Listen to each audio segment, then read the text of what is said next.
Hi dear friends, welcome to easy commerce concepts. അപ്പോൾ ഇതെന്ന് വന്നിട്ടുള്ളത് നമ്മുടെ റിസർച്ചിൻ്റെ ക്ലാസിഫിക്കേഷന് പാർട്ട് 2 ആയിട്ടാണ് വന്നിട്ടുള്ളത്. സോ ഹിയർ നമ്മൾ എങ്ങനെയൊക്കെയാണ് റിസർച്ചിനെ ക്ലാസിഫൈ ചെയ്തതെന്ന് കഴിഞ്ഞ ക്ലാസ്സിൽ പറഞ്ഞിട്ടുണ്ടായിരുന്നു. അപ്പോൾ ഇതിൽ നമ്മൾ കുറച്ച് ഡീറ്റെയിൽ ആയിട്ടാണ് റിസർച്ചിൻ്റെ ക്ലാസിഫിക്കേഷൻ പറയുന്നത്. അത് first of all research according to the nature of data, ഡേറ്റയുടെ സ്വഭാവം അനുസരിച്ചിട്ട് എങ്ങനെയാണ് റിസർച്ചിനെ നമുക്ക് ക്ലാസിഫൈ ചെയ്യുന്നത് നോക്കാം. So here the research can be classified into two, that is quantitative research as well as qualitative research. Quantitative research is variables based, അതായത് it is based on the measurement of the phenomenon under study. അതായത് ഇവിടെ നമുക്ക് ഡേറ്റയെ quantitative ആയിട്ട്, അതായത് numerically measure ചെയ്യാൻ വേണ്ടിയിട്ട് സാധിക്കും. In other words, data is based and hence more objective and popular. Ready? And qualitative research is attributes based. അത് ക്വാളിറ്റിയുടെ ബേസിസിലായിരിക്കും ക്വാളിറ്റേറ്റീവ് റിസർച്ച് നമ്മൾ പഠിക്കാം. And it is based on the subjective assessment of the attributes, motifs, opinions, desires, preferences, behaviour etcetera. And the research in such a situation is a function of researchers' insights and impressions. ഇവിടെ റിസർച്ചർക്ക് ആ ഒരു സ്റ്റഡിയെ കുറിച്ചുള്ള ഇംപ്രഷൻസും അദ്ദേഹത്തിന്റെ ഇൻസൈറ്റ്സിനൊക്കെ അനുസരിച്ചിട്ടായിരിക്കും qualitative data സ്വീകരിക്കുക, അല്ലെങ്കിൽ qualitative ആയിട്ടുള്ള research conduct ചെയ്യണോ quantitative ആയിട്ടുള്ള റിസർച്ച് കണ്ടക്ട് ചെയ്യണോ എന്ന തീരുമാനം എടുക്കാം. സോ ഇവിടെ രണ്ട് നേച്ചറിലാണ് എന്ത് വന്നിട്ടുള്ളത്, റിസർച്ച് നടക്കുന്നത്. ഒന്ന് ക്വാളിറ്റേറ്റീവ് റിസർച്ചും രണ്ടൊന്ന് ക്വാണ്ടിറ്റേറ്റീവ് റിസർച്ചും. ക്വാളിറ്റേറ്റീവ് റിസർച്ച് എന്നാൽ അത് കുറെ കൂടി ആട്രിബ്യൂട്ട്സ് റിലേറ്റഡ് ആണ്. ക്വാണ്ടിറ്റേറ്റീവ് എന്ന് വെച്ചാൽ which can be numerically measure ചെയ്യാൻ വേണ്ടിയിട്ട് സാധിക്കുന്നതുമാണ്. രണ്ടാമത്തെ ബേസ് ആണ് റിസർച്ച് അക്കോർഡിംഗ് ടു കവറേജ്. നമ്മൾ എത്ര ഏരിയ കവർ ചെയ്യുന്നുണ്ട് എന്നതിന്റെ അടിസ്ഥാനത്തിൽ റിസർച്ചിനെ നമുക്ക് രണ്ടായിട്ട് ക്ലാസിഫൈ ചെയ്യാം, macro research and micro research. The classification is based on the number of units covered. എത്ര യൂണിറ്റ്സ് നമ്മുടെ സ്റ്റഡിയുടെ അണ്ടറിൽ വരുന്നുണ്ട് എന്നതിന്റെ അടിസ്ഥാനത്തിലാണ് ഈ മൈക്രോ ആൻഡ് മാക്രോ റിസർച്ച് നടത്തുക. മാക്രോ എന്ന് പറഞ്ഞാൽ തന്നെ നമുക്കറിയാം, ലൈക്ക് ബിഗ് അല്ലെങ്കിൽ ലാർജ് ആയിട്ട് വരുന്നതാണ്. Macro study is a study of the whole, whereas micro study is a study of a part. അതായത് മൊത്തമായിട്ട് അഗ്രിഗേറ്റ് ആയിട്ട് ടോട്ടാലിറ്റിയെ കുറിച്ചിട്ടാണ് നമ്മൾ സ്റ്റഡി നടത്തുന്നതെങ്കിൽ അതിനെ നമുക്ക് മൈക്രോ റിസർച്ച് എന്നും, എന്നാൽ ഈ പോപ്പുലേഷന്റെ ഈ ടോട്ടാലിറ്റിയുടെ ഒരു ഭാഗത്തെ മാത്രം, അതിന്റെ ഒരു പോർഷനെ മാത്രം എടുത്തിട്ടാണ് നമ്മൾ പഠിക്കുന്നതെങ്കിൽ അതിനെ നമുക്ക് മൈക്രോ സ്റ്റഡി എന്നും പറയാം. For example, portfolio management of banks in India എന്ന് പറയുന്നത് മാക്രോ സ്റ്റഡിക്ക് ഒരു ഉദാഹരണമാണ്. എന്നാൽ portfolio management of the Canara bank എന്ന് പറയുന്നത് മൈക്രോ സ്റ്റഡിക്ക് ഉദാഹരണമാണ്. ഓക്കെ, അതായത് ആ മൊത്തം പോർട്ട്ഫോളിയോയിൽ വരുന്നിട്ടുള്ള ഒരു ഭാഗം മാത്രമാണ് എന്ത് കാനറ ബാങ്കിന്റെ പോർട്ട്ഫോളിയോ മാനേജ്മെന്റ് എന്ന് പറയുന്നത്. അപ്പൊ ഇന്ത്യയിലെ മൊത്തം ബാങ്ക്സ് എടുക്കുന്നതെന്ന് പറയുന്നത്, പോർട്ട്ഫോളിയോ മാനേജ്മെന്റ് എടുക്കുന്നതെന്ന് പറയുന്നത് മാക്രോയ്ക്കും, അതേപോലെ അതിലുള്ള ഒരു ഒറ്റ ബാങ്കിനെ കുറിച്ച് മാത്രം പഠിക്കുക, അതിന്റെ പോർട്ട്ഫോളിയോ മാനേജ്മെന്റ് മാത്രം പഠിക്കുന്നത് മൈക്രോ സ്റ്റഡിയാണ്. റെഡി? ആൻഡ് നെക്സ്റ്റ് വരുന്നത് according to utility or application. നമുക്ക് ഇത് എവിടേക്ക് അപ്ലൈ ചെയ്ത് എങ്ങനെയാണ് ഇതിന്റെ ഒരു ആപ്ലിക്കേഷൻ, അതിന്റെ ഒരു യൂട്ടിലിറ്റി എങ്ങനെയാണ് വരുന്നത്, അതിന്റെ കപ്പാസിറ്റി എങ്ങനെയാണ് വരുന്നത് നോക്കാം. അതിന്റെ ബേസിൽ research can be broadly classified in two, that is basic research and applied research. Basic research എന്ന് വെച്ചാൽ എന്താണ്, അത് പ്യുവർ അല്ലെങ്കിൽ തിയററ്റിക്കൽ ഫണ്ടമെന്റൽ റിസർച്ച് ആണ് basic research. The research result in this case leads to a theory building. നമുക്ക് ഒരു theory build ചെയ്യാൻ വേണ്ടിയിട്ട് സാധിക്കും. ഡിസ്ക്രിപ്റ്റീവ് മോഡലിലും നമുക്ക് എഴുതാൻ പറ്റും, എന്താ ഇതിങ്ങനെയൊക്കെയാണ് എന്ന് നമുക്ക് എഴുതി വെക്കാൻ വേണ്ടിയിട്ട് പറ്റും. ഒരു തിയറി, ഒരു ജനറൽ ആയിട്ടുള്ള ഒരു തിയറി നമുക്ക് ഒരു ബേസിക് റിസർച്ചിലൂടെ ബിൽഡ് ചെയ്തെടുക്കാൻ പറ്റും. And it is the original investigation for the advancement of knowledge. Okay, ഇതാണ് ശരിക്കും ഒറിജിനൽ ആയിട്ട് ആ ഒരു റിസർച്ച് കണ്ടക്ട് ചെയ്തതിന്റെ റിസൾട്ട് എന്ന് പറയുന്നത്. എന്നാൽ അപ്ലൈഡ് റിസർച്ച് എന്ന് പറയുന്നത് എന്താണ്, നമ്മൾ ഈ എന്താക്കിയ തിയറീനെ അപ്ലൈ ചെയ്യാണ്. You are using that particular theory which we are already formulated. Applied research is also called action research. ഇതിനെ വിളിക്കുന്ന മറ്റൊരു പേരാണ് action research. Exam point of view ഈ ആക്ഷൻ റിസർച്ച് കുറച്ച് ഇമ്പോർട്ടന്റ് ആണ് കേട്ടോ.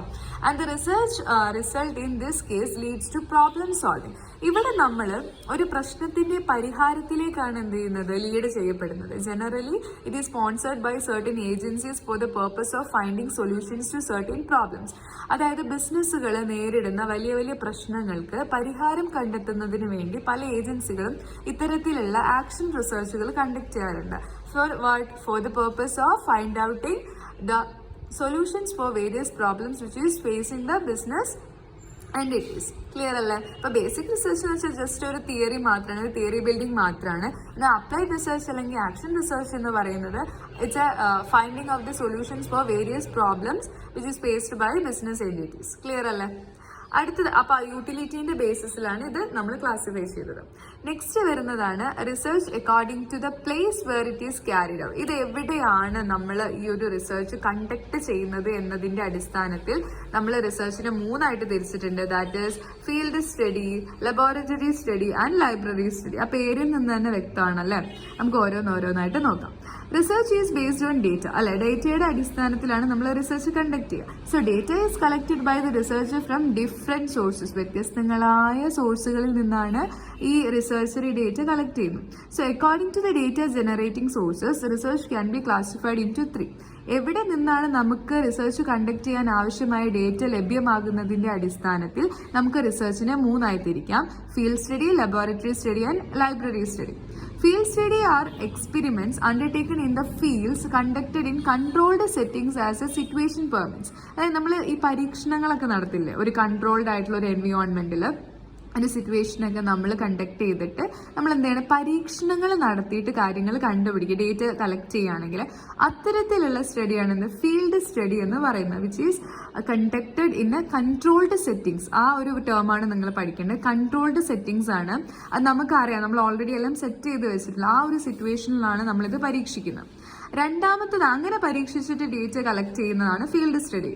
Then laboratory study. Laboratory study എന്ന് വെച്ചാൽ അതും ഇതേപോലെ ഒരു കൺട്രോൾഡ് സെറ്റിംഗ്സിൽ ആസ് മച്ച് ആസ് പോസിബിൾ നമുക്ക് എത്രയൊക്കെ ഒരു നല്ലൊരു കൺട്രോൾഡ് സെറ്റിംഗ്സ് ഉണ്ടാക്കാൻ പറ്റും അത്രയൊക്കെ ഭംഗിയിൽ അത് സെറ്റ് ചെയ്തിട്ട് ഒരു ലാബിൽ ഒരു ലബോറട്ടറി എക്സ്പെരിമെന്റിലൂടെ നമ്മളത് ചെയ്യുന്നത്. ദെൻ മൂന്നാമത്താണ് ലൈബ്രറി സ്റ്റഡി. അതെന്ന് വെച്ചാൽ ഡോക്യുമെന്റ് റിസർച്ച് ആണ്. നമുക്ക് അവൈലബിൾ ആയിട്ടുള്ള ഏതൊക്കെ ഡോക്യുമെന്റ്സ് ഉണ്ടോ അതിലൂടെ നമ്മൾ എന്ത് ചെയ്യാണ് നമുക്ക് വേണ്ട ഡേറ്റാസ് കളക്ട് ചെയ്യുന്നതാണ് ലൈബ്രറി സ്റ്റഡി എന്ന് പറയുന്നത്. ക്ലിയർ അല്ല?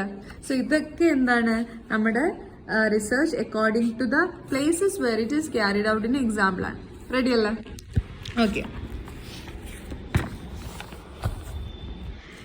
സോ ഇനി വരുന്നത് research according to the research methods used. നമുക്കൊരു റിസർച്ച് കണ്ടക്ട് ചെയ്യാൻ ഒരുപാട് മെത്തേഡുകളുണ്ട്. മെയിൻലി നമുക്ക് ഇവിടെ ഒരു 6 മെത്തേഡുകളെ പരിചയപ്പെടാം. Survey, observation, case study, experimental, historic and comparative.